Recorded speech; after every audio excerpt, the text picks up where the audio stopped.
어머니, 이 박스들이 뭐예요? 왜 이렇게 집안이 텅 비어 있어요?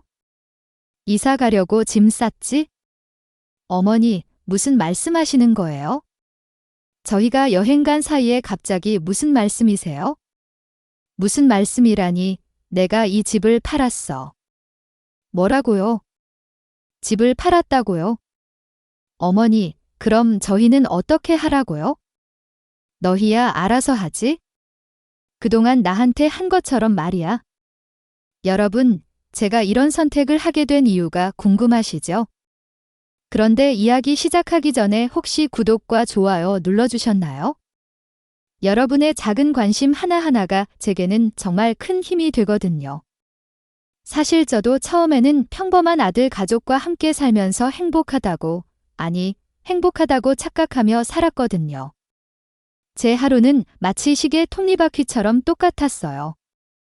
새벽 5시만 되면 저절로 눈이 떠져요. 먼저 늦게 본 손주 도시락을 정성껏 싸고 아침밥을 차려놓고 빨래를 돌리고 구석구석 청소하고, 그리고 저녁 5시까지 남의 집에서 가사도우미 일을 하고 집에 와서는 다시 우리 가족을 위한 하녀 같았어요. 처음에는 손주들이 할머니, 고마워요 하면서 제 품에 폭 안겨줄 때마다 가슴이 터질 것 같이 뿌듯했어요. 아, 이 존재가 이렇게 소중하구나, 그렇게 생각했거든요. 그런데 언제부터인가 달라지기 시작했어요. 며느리 수경이가 저를 바라보는 눈빛이, 저에게 하는 말투가 마치 고용인을 대하는 것처럼 차가워졌어요. 어머니, 청소는 다 되었나요? 제가 친구들 초대하는 날이니까요. 어머니, 저녁은 정확히 6시에 차려주세요. 애들 학원 시간에 맞춰야 하거든요. 정확히 단 1분이라도 늦으면 안 된다는 뜻이었어요. 어머니, 빨래는 따로 분리해서 해주세요. 저희 옷이랑 섞이면 안 되거든요. 그 말을 들었을 때 목구멍이 메어왔어요. 한 집에 살면서 빨래도 따로 해야 한다니? 저는 정말 내가 이 집에 가족이 맞나? 라는 생각이 들곤 했어요. 제가 모처럼 TV를 잠시 보고 있으면, 어머니, 아침부터 너무 시끄러워요. 소리 좀 낮춰주세요. 아, 짜증나. 새벽부터 가족을 위해 분주히 움직이고 잠시 휴식을 취하고 있는 나에게 시끄럽다니. 그때 깨달았어요. 아, 내가 이 집에서 환영받지 못하는 존재구나. 마치 제가 고용된 가정부 같더라고요. 아니, 가정부한테도 이렇게 함부로 하지는 않을 거예요. 가정부는 적어도 월급이라도 받고 퇴근 시간도 있고 휴일도 있잖아요. 그런데 더 가슴 아픈 건 어느 날 제가 감기 몸살로 온몸이 열이 올라 누워있을 때였어요. 어머니, 아프신 것은 알겠는데 저녁 준비는 어떻게 하실 거예요? 애들 먹을 거라도 간단히 해주실 수 있죠. 제가 39도 열에 시달리며 잠도 제대로 쉬지 못하고 있는데 걱정하는 건 제 건강이 아니라 저녁 준비였어요. 그 순간 눈물이 핑 돌았어요. 아, 내가 이 집에서 정말 사람 취급을 받고 있는 건가? 오랜 가정부 일로 저를 괴롭혀왔던 허리가 도저히 버틸 수 없을 지경이 되었어요. 매일 새벽부터 밤까지 쪼그리고 앉아서 무거운 세탁물과 청소용품들을 들고 다니며 30년을 그렇게 살다 보니 허리가 완전히 망가져 버린 거였어요. 결국 수술을 받아야 한다는 의사 선생님의 진단을 받았어요. 준서야, 엄마가 수술해야 한대. 수술이요? 이번엔 얼마나 걸려요? 일주일 정도래. 그때 아들 준서가 한 말이 지금도 귀에 생생해요. 그럼 그 사이에 집안일은 어떻게 하죠? 망치로 머리를 얻어맞은 것 같았어요. 제가 수술 받는다는데 제일 먼저 걱정하는 게 집안일이라니. 제 건강, 제 안전, 제 생명은 뒷전이고요. 수술 당일 저는 혼자 병원에 갔어요. 수술복으로 갈아입고 수술실 앞에서 기다리는데 간호사가 안쓰러운 듯 물어보더라고요. 할머니, 보호자분은 안 오셨나요? 수술에 깨면 곁에 꼭 누가 있어야 하는데. 바빠서 못 왔어요. 괜찮아요. 혼자서도 잘할 수 있어요. 그렇게 말하면서도 목이 메었어요. 74년을 살면서 가장 무서웠던 순간을 혼자 견뎌야 한다는 게, 그런데 다른 할머니들은 어땠는지 아세요? 수술 전날부터 아들, 며느리, 손자, 손녀까지 돌아가면서 지켜주고 수술 끝나자마자 온 가족이 달려와서 어머니, 괜찮으세요? 많이 아프시죠? 물 드릴까요? 하면서 걱정해 주더라고요. 저는 마취에서 깨어났을 때도 텅 빈 병실에 혼자였어요. 물 한 모금 달라고 할 사람도, 손 한 번 잡아줄 사람도 없었어요. 하얀 천장만 바라보며 내가 정말 이 세상에 혼자구나 하는 생각에 눈물이 뚝뚝 떨어졌어요. 퇴원할 때도 마찬가지였어요. 허리가 아파서 제대로 걷기도 힘든 몸으로 택시 타고 혼자 집에 왔는데 며느리 수경이가 현관에서 저를 맞으며 제일 먼저 한 말이 뭔지 아세요? 어머니, 수술은 잘 되셨어요? 저희가 너무 바빠서 병문안도 못 갔어요. 그런데 내일부터 집안일은 가능하실지요? 그 순간 가슴이 무너져 내리는 걸 느꼈어요. 허리 수술하고 온 지 하루도 안 됐는데 걱정하는 건 집안일이었어요. 수경아, 의사가 한 달은 무리하지 말라고 했어. 그럼 한 달 동안 저희가 어떻게 해요? 파출부라도 불러야 하나? 돈도 많이 들 텐데. 어머니가 파출부 부르는 게 그렇게 아까운 돈인가요? 그 말을 들으며 내가 정말 이 집에서 무료 가정부였구나 하는 걸 뼈저리게 깨달았어요. 가장 가슴 아팠던 건 며느리와 아들이 나누는 대화를 우연히 들었을 때였어요. 제가 화장실에 가려다가 거실에서 나오는 소리를 들었거든요. 여보, 어머니 때문에 우리 생활이 너무 제약받는 것 같아요. 맞아. 친구들도 마음대로 못 부르겠고, 우리끼리 외식도 눈치 보이고. 그리고 어머니가 자꾸 간섭하시잖아요. 그게 간섭인가? 며느리나 손주들 숙제 봐주고, 아픈 날 쭉 끓여주고, 생일 때 정성껏 미역국 끓여주는 게 간섭이었나요? 좀 그렇긴 하지? 그럼 어떻게 하지? 솔직히 어머니 없으면 우리가 훨씬 자유로울 텐데요. 요양원은 어떨까요? 요즘 좋은 곳 많다던데 사실 요즘 제가 몸이 여기저기 아파서 병원을 자주 다니게 되었어요. 그래서 아들 내외에게는 부담스러운 존재가 되어버린 것 같았어요. 그 순간 전혀 예상하지 못했던 아들 내외의 진심을 듣게 되었고 다리에 힘이 빠져서 주저앉을 수밖에 없었어요. 제가 있으면 자유롭지 못하다는 얘기죠. 20년 동안 이 가족을 위해 제 모든 걸 바쳤는데 저는 그들의 자유를 방해하는 짐이었던 거예요. 바로 그 다음 주였어요. 아들 준서가 밝은 표정으로 말하더라고요. 엄마, 우리 이번에 제주도 여행 가려고 해요. 몇 박 정도요? 마지막 희망을 품고 물어봤어요. 나도 같이 가는 거니? 엄마는 집에서 편히 쉬세요. 저희끼리 가족 여행 가는 거예요. 그 두 단어가 가슴에 비수처럼 꽂혔어요. 그럼 저는 가족이 아닌 건가요? 20년 동안 함께 살면서도 저는 가족이 아니었던 건가요? 그 순간 뭔가 딱 소리를 내며 부러지는 걸 느꼈어요. 아마 제 마음이었을 거예요. 좋아, 가정부 취급하면서 요양원까지 보내려 한다면 그럼 내가 먼저 이 집을 떠나주지. 아들 가족이 제주도로 떠나는 그날 현관문 너머로 사라져가는 그들의 뒷모습을 바라보며 저는 마음속으로 조용히 다짐했어요. 이제 됐어. 충분히 참았어. 74년 동안 나는 누군가의 엄마로, 누군가의 할머니로, 누군가를 위해서만 살아왔잖아. 이제는 정말 박순이로 살아보자. 내가 하고 싶은 것, 내가 원하는 대로 아들 가족이 제주도로 떠난 그날 집안이 텅 비어 있는 걸 느끼면서 제가 얼마나 이 집에서 외톨이였는지 뼈저리게 깨달았어요. 냉장고를 열어보니 제가 좋아하는 음식은 하나도 없었어요. 온통 아이들이 좋아하는 요거트, 과일, 음료수뿐이었어요. 제 방을 둘러보니 정말 초라했어요. 가장 작고 어두운 방에서 살고 있었거든요. 거실에는 제가 앉을 자리도 정해져 있었어요. 소파 끝자리, 그것도 등받이가 불편한 곳, 그때 문득 생각했어요. 집이 내 집인데 왜 내가 이렇게 눈치를 보며 살고 있지? 이 집은 제가 30년 동안 가사도우미로 일해서 번 돈으로 마련한 집이에요. 남편 돌아가시고 나서 혼자 아들을 키우면서 남의 집 청소하고 밥 해주면서 한 푼, 두 푼 모아서 산 집이라고요.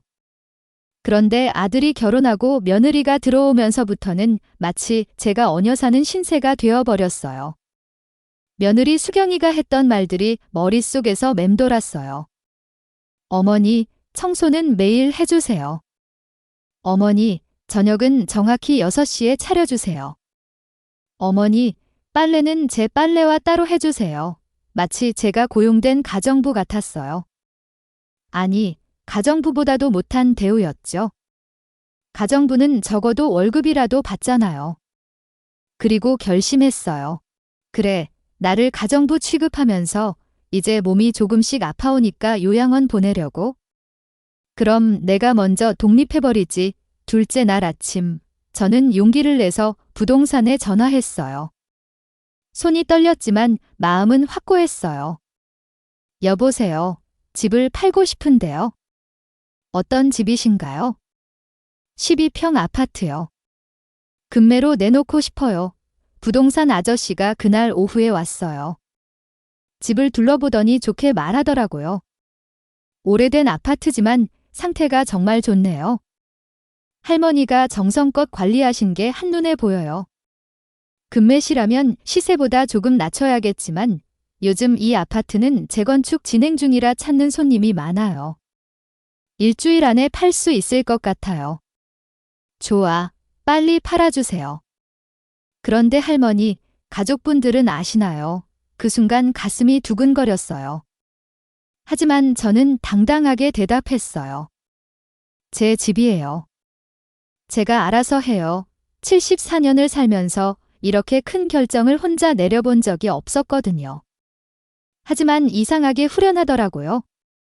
이제 진짜 내 인생을 살아보자 하는 생각이 들었어요. 다행히 부동산 아저씨에게 내놓은 지 셋째 날 매수자가 나타났어요. 그런데 이 집을 정말 좋아하더라고요. 할머니, 이 집에서 행복하게 사세요. 저희도 여기서 행복하게 살게요. 그 말을 들으니까 마음이 좀 아프기도 했어요. 행복했나? 글쎄요, 처음에는 행복했을지도 모르겠어요. 아들이 결혼해서 손주들과 함께 살 수 있어서 좋았으니까요. 하지만 언제부터인가 이 집에서의 제 자리는 점점 작아져만 갔어요. 네, 행복하게 사세요. 계약금을 받고 일주일 후에 잔금을 치르기로 했어요. 신혼부부는 제가 변심할까 봐 잔금을 급히 서두르는 듯 했어요. 하지만 전 미련이 없었어요. 그리고 저는 조용히 혼자 준비를 시작했어요. 친구한테 전화했어요. 야, 경희야, 나 혼자 살아보려고. 순이야, 무슨 일 있었니? 경희는 제 오랜 친구라서 제 마음을 금방 알아챘어요. 그래서 다 털어놨어요. 그동안 어떻게 살았는지, 얼마나 서러웠는지, 그리고 이번에 왜 이런 결정을 내렸는지 말이에요. 잘했어, 야. 진작 그랬어야지. 울진에 내 사촌 언니가 살거든. 거기 바다가 근처에 조그만 집들이 많아. 내가 알아볼게 경희가 도와주겠다고 하니까 마음이 든든했어요. 그리고 울진으로 이사갈 생각을 하니까 설레기도 했어요. 바다 소리 들으며 아리랑 같이 아무도 눈치 보지 않고 제가 하고 싶은 대로 살 수 있을 것 같아서요. 넷째 날 아침, 아들 가족이 여행해서 돌아온다는 연락이 왔어요. 저는 마지막으로 집안을 정리했어요. 제 물건들은 이미 다 박스에 담아놨고 이삿짐 센터도 불러놨어요. 드디어 준서 가족이 집에 돌아왔어요. 현관문을 열고 들어오면서 할머니 왔다 라며 손주들은 여전히 신나하였어요. 그런데 제가 거실에 앉아서 기다리고 있는 걸 보고 집안 분위기가 뭔가 다르다는 걸 눈치챘나 봐요. 며느리 수경이가 먼저 입을 열더라고요. 여행 가방을 끌면서 두리번거리더니 이상하다는 표정을 지었어요. 어머니, 이 박스들이 뭐예요? 바로 그때였어요. 제가 기다리던 순간이었죠. 이사 가려고 짐 쌌지? 이사요. 어디로요? 울진으로. 내일 아침에 이사차와 아들 준서와 며느리의 얼굴이 창백해졌어요. 어머니, 무슨 말씀하시는 거예요? 저희 여행 간 사이에 갑자기요? 무슨 말씀이라니, 내가 이 집 팔았어. 뭐라고요? 집을 팔았다고요? 준서가 충격을 받은 듯 소파에 주저앉았어요. 수경이가 다급하게 말했어요. 어머니, 그럼 저희는 어떻게 하라고요? 그때 저는 30년 동안 쌓인 모든 감정을 쏟아냈어요. 너희야 알아서 하지? 그동안 나한테 한 것처럼 말이야. 엄마, 그럼 저희는 어떻게 하고요? 갑자기 이사를 어떻게 해요? 너희도 독립적인 생활하고 싶다고 했잖아. 이제 진짜 독립할 수 있게 된 거야. 왜 수경이가 화가 나서 말하더라고요. 저희가 언제 나가라고 했어요? 안 했어. 그럼 요양원 보내려고 한 건 뭐야? 나한테 청소 매일 하라고, 빨래 따로 하라고, 저녁 정각에 차리라고 한 것도 잊었어. 그제서야 할 말이 생각나나 봐요. 자기들이 그동안 제게 어떻게 했는지 기억나나 봐요. 제가 계속 말했어요. 이 집은 내가 30년 동안 가사도우미로 번 돈으로 마련한 집이야. 내가 혼자 준서 키우면서 매달 적금 넣고 용돈도 아끼고 옷도 안 사 입고 모은 돈으로 말이야. 어머니, 너희는 그냥 들어와서 살기만 했지? 전기세, 가스비, 관리비 한 번이라도 낸 적 있어? 수경이가 머뭇거리더라고요. 그건 어머니께서 안 받으신다고. 내가 안 받는다고 했어? 언제? 너희가 돈 얘기하는 것 자체를 싫어해서 내가 그냥 포기한 거지. 결혼 초기에 제가 생활비에 대해 이야기했을 때 경멸하는 듯한 표정을 지으면서 그래서 저도 더 이상 말하지 않았던 거예요. 그리고 내가 매일 새벽부터 밤까지 너희 뒷바라지하는 게 당연하다고 생각했지? 애들 돌보기, 빨래. 이거 다 돈으로 계산하면 얼마인지 알아? 준서가 작은 소리로 말했어요. 아, 저희도 감사하게 생각하고. 정말이니? 그럼 왜 나보고 가라고 했어? 그리고 요양원 이야기는 또 뭐냐? 내가 허리 수술하고 병원에 혼자 있었을 때는 너희들은 왜 그렇게 바빴니? 두 사람이 완전히 할 말을 잃었어요. 그 마지막 한 방을 날렸죠. 그렇게 너희들도 이번 주 금요일까지야. 그때까지 짐 다 빼야 해. 아, 그리고 계약서에 보면 집 산 사람이 이사 오기로 한 날이야. 이번 주 금요일. 이번 주 금요일이요? 이렇게 빨리요? 너무 하잖아요. 수경이가 더 화를 내며 소리쳤어요. 우리 어디로 가라는 말이에요? 갈 곳이 왜 없어? 너희는 가족끼리 여행도 잘 다녀오더니. 너희 가족, 수경이 친정 있잖아. 나도 74년에 새로 시작하는데 너희 젊은 것들이 못할 게 뭐 있어. 그 순간 그 오랜 기간 동안 쌓였던 모든 스트레스가 한꺼번에 풀리는 기분이었어요. 속이 뻥 뚫리더라고요. 손주들이 조용히 제 쪽을 보고 있었어요. 평소와 다른 할머니의 모습에 어리둥절했어요. 할머니, 진짜 울진으로 가요. 응, 그때 수경이가 또 끼어들었어요. 어머니, 아이들 생각은 안 하세요? 갑자기 나가시면 아이들이 얼마나 혼란스럽겠어요. 내가 너희와 함께 살면서 누구 생각하면서 살았는데 정말 어이가 없었어요. 그동안 아이들 핑계대면서 저를 부려먹더니 이제 와서 아이들 걱정이라니요. 그리고 아이들이 혼란스러운 건 너희가 지금까지 할머니를 무시하면서 살았기 때문이야. 할머니는 당연히 집에 있는 가구인 줄 알았겠지. 아들 준서가 고개를 숙이더라고요. 엄마, 저희가 잘못했어요. 다시 생각해 보실 수 없을까요? 이미 늦었어. 사실 그때까지만 해도 한편으로는 혹시 진심으로 사과하면서 붙잡으려고 하나 하는 기대가 있었어요. 하지만 준서의 다음 말을 듣고 완전히 마음을 굳혔어요. 그럼 그 돈은 어떻게 하실 거예요? 결국 그거였어요. 저에 대한 걱정이 아니라 돈에 대한 걱정이었던 거죠. 내 돈이니까 내가 알아서 쓸 거야. 울진에서 작은 집 하나 사고 남은 돈으로 여생 편하게 살 거야. 그때 며느리 수경이가 마지막으로 한마디 하더라고요. 어머니, 정말 이기적이세요. 이기적이라고? 74년을 살면서 저는 처음 들어본 소리였어요. 남을 위해서만 살아온 제가 이기적이라네요. 그래, 내 말이 맞다. 이제 이기적으로 살아볼 거야? 74년 동안 남을 위해 살았으니까 남은 시간은 나를 위해 살 거야. 그날 밤 정말 오랜만에 깊이 잠들었어요. 20년 동안 쌓였던 모든 서러움을 쏟아낸 후라서 그런지 마음이 이상하게 후련하고 편안했거든요. 이사 당일 아침 새벽 5시에 눈이 떠졌어요. 20년 동안 몸에 밴 습관이었죠. 그런데 오늘은 아무도 챙겨줄 필요가 없다는 게 신기했어요. 평생 처음으로 제가 하고 싶은 것만 하는 아침이었어요. 천천히 커피를 마시면서 그동안의 삶을 돌아봤어요. 그동안 한 번도 이렇게 여유롭게 커피를 마셔본 적이 없었거든요.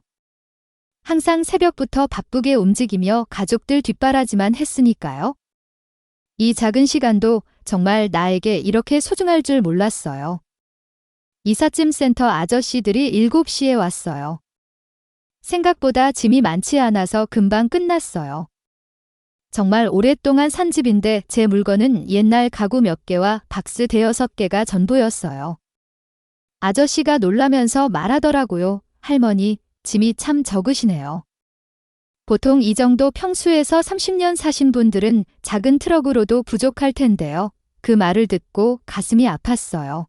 정말 그동안 저를 위해서는 아무것도 사지 않고 살았구나 싶어서요. 그동안 나를 위해서는 별로 산 게 없어서요. 다 가족들 위해서만 살았거든요. 아이고, 그러셨구나. 그럼 이제부터는 하고 싶은 것 많이 하세요. 인생은 짧잖아요. 인생은 짧다. 74년을 살고 나서야 그 말의 의미를 깨달았어요. 인생은 정말 덧없었나 싶었어요. 아들 가족은 어색하게 어제 그 충격적인 대화 이후로 집안 분위기가 완전히 얼어붙었거든요. 수경이는 제 눈을 제대로 보지도 못하더라고요. 엄마, 정말 가시는 거예요? 연락드릴게요. 그래라, 딱 그뿐이었어요. 긴 세월 동안 그들을 위해 모든 걸 바쳤는데 작별 인사가 이렇게 간단할 줄이야. 그동안 제가 이 집에서 얼마나 투명한 존재였는지 다시 한번 깨달았어요. 손주들이 울먹이면서 안아주더라고요. 할머니, 보고 싶을 거예요. 그 순간 눈물이 났어요. 이 아이들이 그리워하는 건 할머니가 아니라 할머니가 해주던 모든 것들이겠죠. 아침에 싸주던 도시락, 아플 때 끓여주던 죽, 숙제 도와주던 일들. 할머니도 보고 싶을 거야? 그런데 할머니는 이제 행복하게 살 거니까 너희도 행복하게 살아야 해. 아이들에게 미안했어요. 하지만 이만은 제가 해야 할 마지막이었어요. 마지막으로 아리와 함께 차에 탔어요. 경희가 함께 가겠다고 해서 정말 고마웠어요. 74년을 살면서 진짜 제 편이 되어준 건 이 친구와 강아지 아리뿐이었어요. 순이야, 괜찮아. 응, 괜찮아. 아니, 처음으로 진짜 자유로워 차가 출발하면서 뒤를 돌아봤어요. 30년 동안 살았던 집이 점점 작아져 갔어요. 그런데 이상하게도 아쉽지 않더라고요.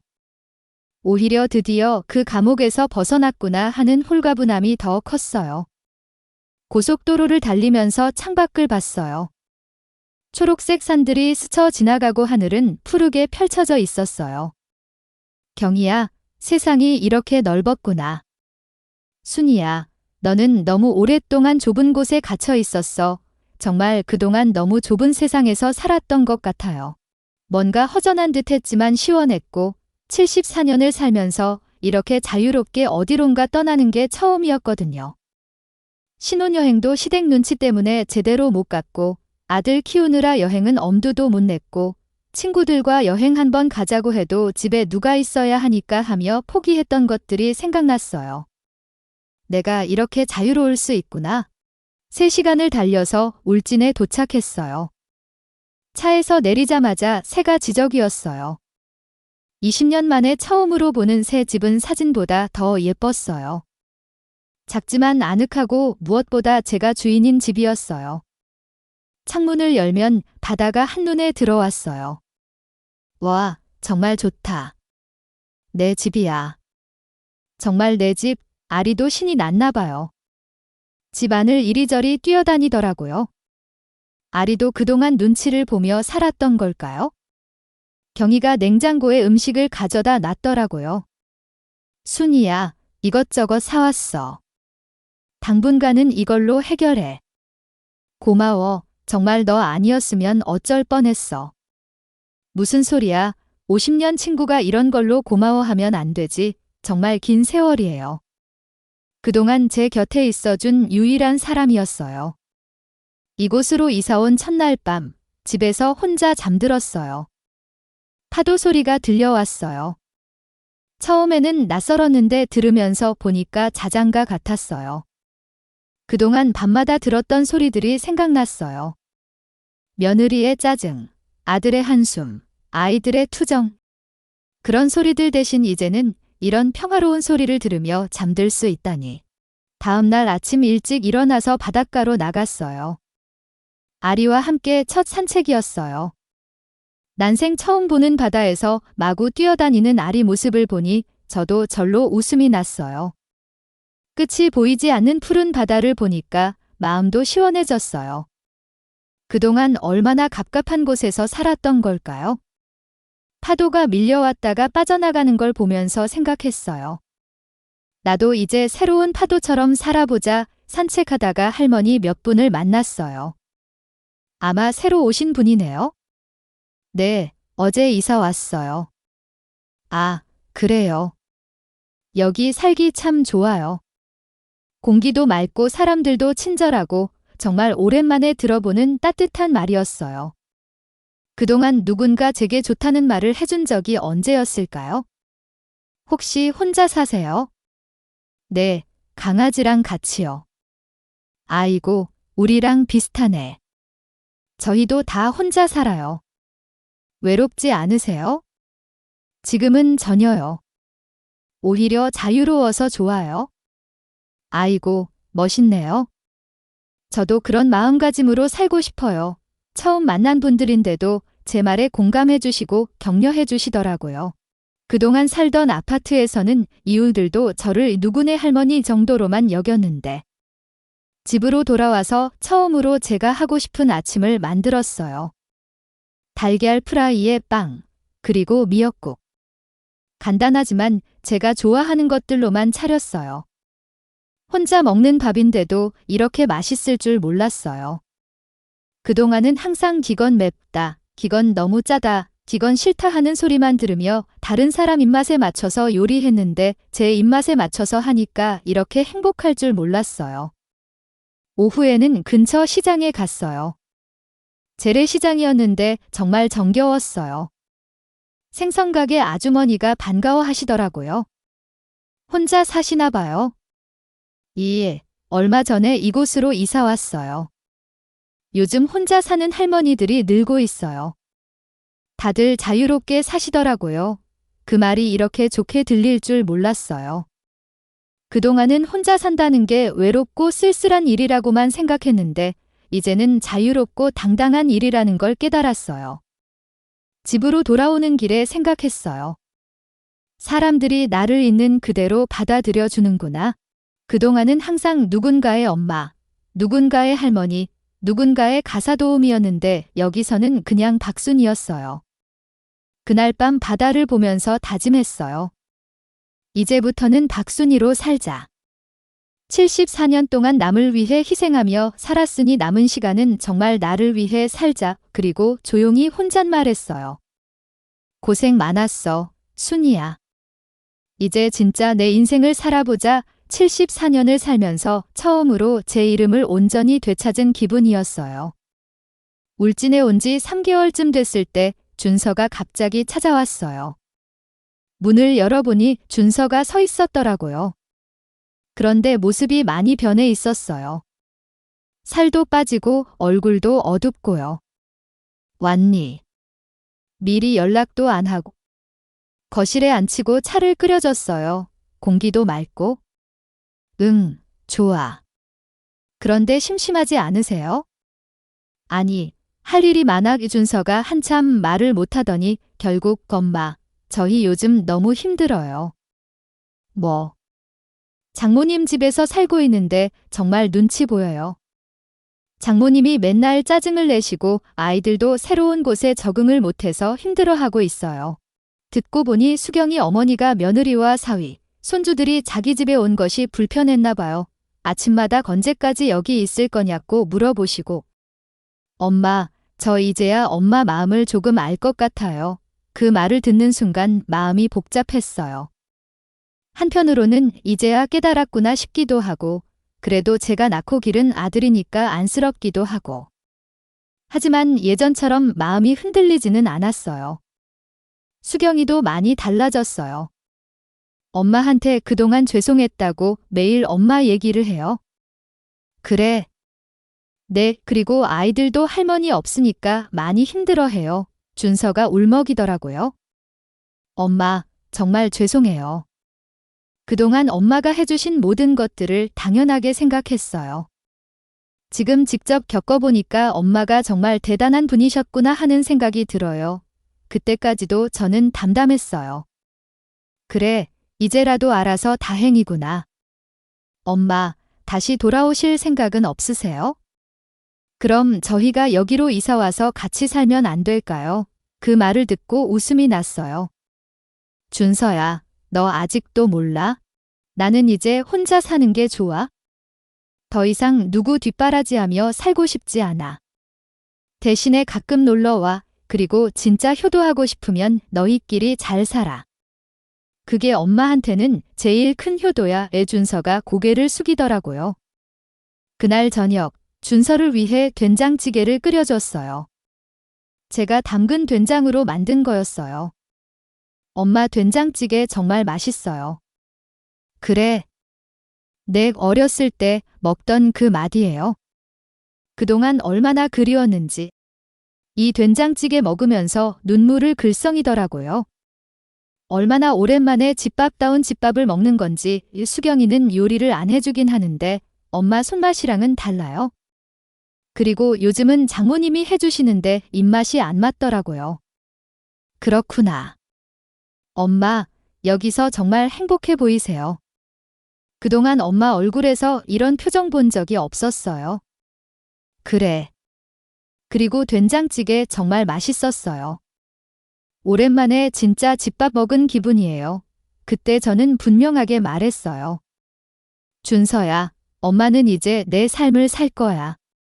너희 일에 개입하지도 않을 거고 너희도 내 삶에 간섭하지 마. 가끔 안부 전화 정도는 주고받을 수 있지만 예전처럼 의지하려고 하지 마. 나도 더 이상 너희를 위해 희생하며 살지 않을 거야. 엄마, 이게 서로에게 좋은 거야. 준서가 고개를 숙이더라고요. 알겠어요, 엄마. 그동안 정말 죄송했어요. 사과는 행동으로 보여줘. 앞으로 너희끼리 잘 살아가는 모습을 보여주면 돼. 그렇게 선을 분명히 그었어요.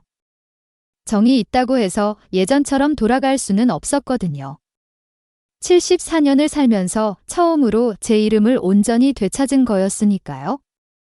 지금은 이곳에 온 지 6개월 됐어요. 매일 아리와 바닷가 산책을 하고 작은 텃밭에서 채소를 기르고 이웃 할머니들과 차 마시며 수다 떨고 정말 평범하지만 행복한 일상을 보내고 있어요. 준서는 이제 일주일에 한 번씩 안부 전화를 해요. 예전과는 확실히 달라졌어요. 얼마 전에는 손주들이 편지를 보냈어요. 할머니 보고 싶어요. 여름 휴가 때 놀러 가도 돼요. 하고요. 편지를 읽으면서 마음이 복잡했어요. 아이들은 그리웠지만 예전처럼 돌아갈 수는 없었거든요. 그래서 답장했어요. 할머니도 보고 싶어. 하지만 놀러 오는 거라면 하루 정도만 와. 그리고 엄마 아빠가 함께 와야 해. 아마 며느리가 여름 휴가 때 아이들을 맡기려고 했나 봐요. 하지만 저는 더 이상 그런 역할을 하지 않을 거예요. 손주들이 그립긴 하지만 제 새로운 삶이 더 소중하거든요. 바다를 보면서 매일 생각해요. 이제부터는 박순이로 살자. 누구의 엄마도 누구의 할머니도 아닌 그냥 박순이로. 여러분, 혹시 비슷한 경험이 있으시거나 용기가 필요한 순간이 있으시다면 주저하지 말고 댓글로 이야기해 주세요. 우리 서로 응원해 주어요. 그리고 구독과 좋아요도 잊지 않으셨죠? 여러분의 관심이 저처럼 용기가 필요한 누군가에게 힘이 될 수 있어요. 혹시 비슷한 상황에 계신 분들이라면 우리 함께 용기를 내어보아요. 인생은 정말 짧아요. 남을 위해서만 살기에는 말이에요. 진짜 중요한 건 내가 행복한지, 내가 원하는 삶을 살고 있는지예요. 지금 이 순간이 여러분 인생의 새로운 시작점이 될 수 있어요. 오늘도 제 이야기를 끝까지 들어주셔서 고마워요. 여러분 모두 행복하세요. 다음 이야기에서 만나요. 안녕히 계세요.